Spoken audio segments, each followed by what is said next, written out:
زموږ ویډیو در سره لایک کړئ او سحر میډیا چینل در سره سبسکرایب کړئ. مننه.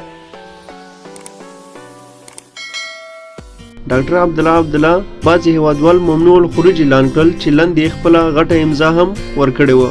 ولسمشر غني د بریا سره سم بیا د اجرایي ریاست د کاري دورې د لغوه کېدو فرمان صادر کړ چې دې سره د عبدالله هغه فرمان هم رد شو. بلخوا دوستم وایي چې ژر به د عبدالله په مشرۍ یو ټول شموله حکومت اعلان کړو او په جوزجان کې خپلو پلویانو ته وینا کې ویلي چې د ټاکنو وروستۍ پایلې ورته د منلو نه دي او ډېر ژر به د عبدالله په مشرۍ داسې یو حکومت اعلان کړي چې د افغانستان ټول قومونه به پکې برخه ولري. نوموړي زیاته کړې د شمالي ولایتونو اوسیدونکي دې د والیانو د معرفي لپاره تیاری ونیسي.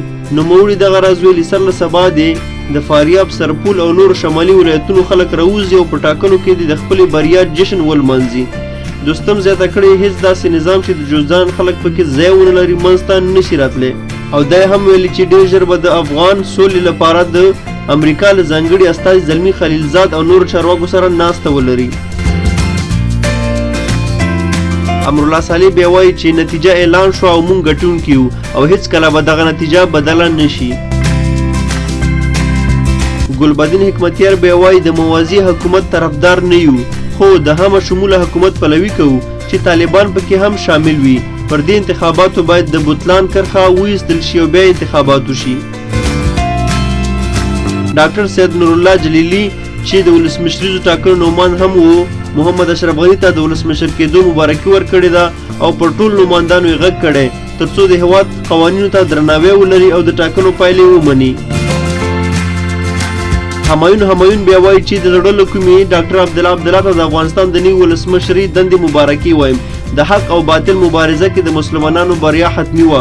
کفار او د کفارو ډله چې د افغانستان د خلکو او د صلح او ثبات دښمنانو نن ماتې وخوړلې ډېر ژر به پر حق ولاړه مسلمانه او اهل کار کابینه تشکیله شي.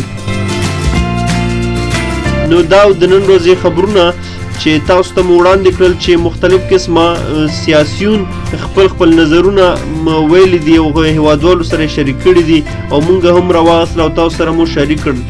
تمه ده چې د خوښې وړ مو ګرځېدلي وي. د نورو خبرونو دپاره زموږ دغه چینل در سره هرومرو سبسکرایب کړئ. مننه ډېره زیاته. الله مو مل شه.